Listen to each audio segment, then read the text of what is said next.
प्रिय पद्मावती, इस संसार में ऐसा कोई व्यक्ति नहीं जिसमें यह कहने का साहस हो कि अंगराज ने उससे ऋण लिया हो और उसे चुका न दिया हो।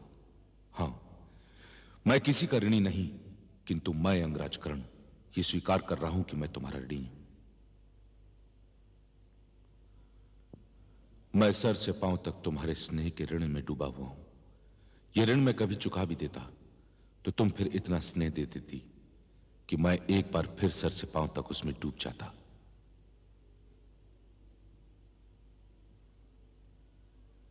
मैं वचन देता हूं कि जीवन की अंतिम सांस तक मैं तुम्हारा यह ऋण चुकाता ही रहूंगा। बस ये नहीं जानता कि जीवन और जीवन की अंतिम सांस के मध्य दूरी कितनी रह गई है, क्योंकि गुरु द्रोणाचार्य के पश्चात कुरुसेना के सेनापतित्व का भार मेरे कंधों पर आ पड़ा है। मुझे पता नहीं कि मैं इस भार को लेकर रणभूमि से उभर पाऊंगा या इस भारी बोझ तले पिस कर रह जाऊंगा। रणभूमि जीवन का ना कोई अर्थ होता है, ना महत्व, और मेरे लिए तो अब सब कुछ अर्थहीन होकर रह गया है, क्योंकि मैं जिन पांडवों से एक निर्णायक युद्ध कर रहा हूं वो मेरे अनुज हैं। न जाने विधाता मेरे ही साथ इतना क्रूर क्यों है। मुझे किसी से कुछ नहीं मिला, पर तुमसे मुझे सब कुछ मिला। प्रेम, सेवा, कुटुंब, मुझे जो भी दिया तुमने दिया।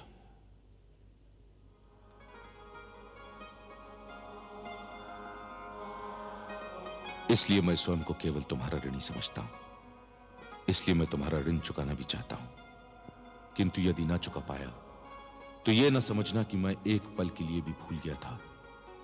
यह समझकर मुझे क्षमा कर देना कि मुझे चुकाने का अवकाश नहीं मिल सका, क्योंकि दुर्योधन और उसकी समस्याओं के कारण मैं युद्ध में उलझा हुआ हूं। रणभूमि में भी तुम्हारी स्मृति और छवि हर पल मेरे साथ रहती है। तुम्हारा अंगराज कर्ण।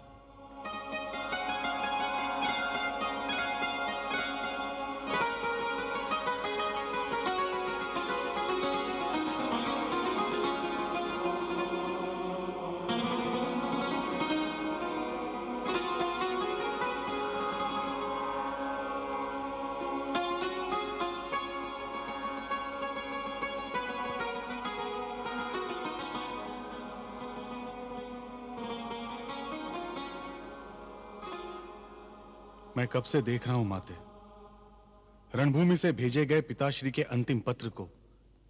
नित दिन आंख खुलते ही आप यूं पढ़ती हैं जैसे यही आपकी पूजा हो। प्रेम का स्मरण पूजा ही तो होता है पुत्र। किंतु माते, इस पूजा से क्या लाभ मिलता है?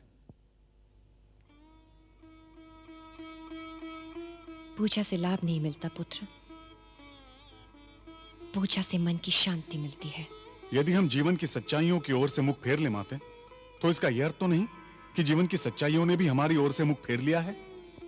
मैं कुछ समझी नहीं। जीवन अशांत हो तो मन को शांति कैसे मिल सकती है माते? अतीत के मृतक शरीर से चिमटे रहने से वो फिर से जीवित नहीं हो जाता, और जीवित हो भी जाए तो क्या? अतीत ने हमें क्या दिया था?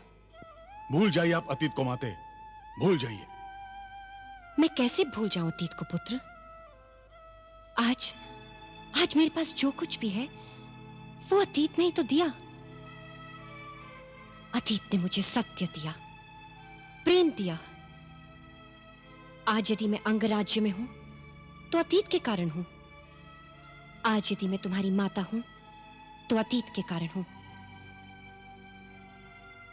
तुम क्या जानो पुत्र, मेरे लिए अतीत का अर्थ अंगराज कर्ण का प्रेम है, और अंगराज कर्ण के प्रेम का अर्थ मेरा जीवन है।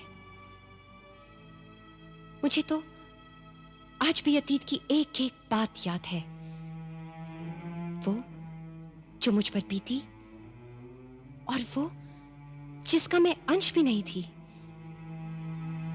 किंतु जब तुम्हारे पिताश्री से सुना तो ऐसे लगा जैसे मैं स्वयं उसकी साक्षी रही हूं। तुम्हारी काकी द्रौपदी के स्वयंवर ने तुम्हारे पिताश्री का संसार ही बदल दिया था।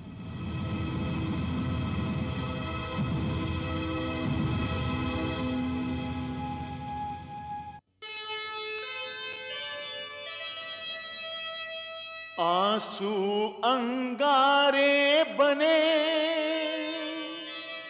स्वप्न बन गए धूल, सभी विजय उन्माद में गए कर्ण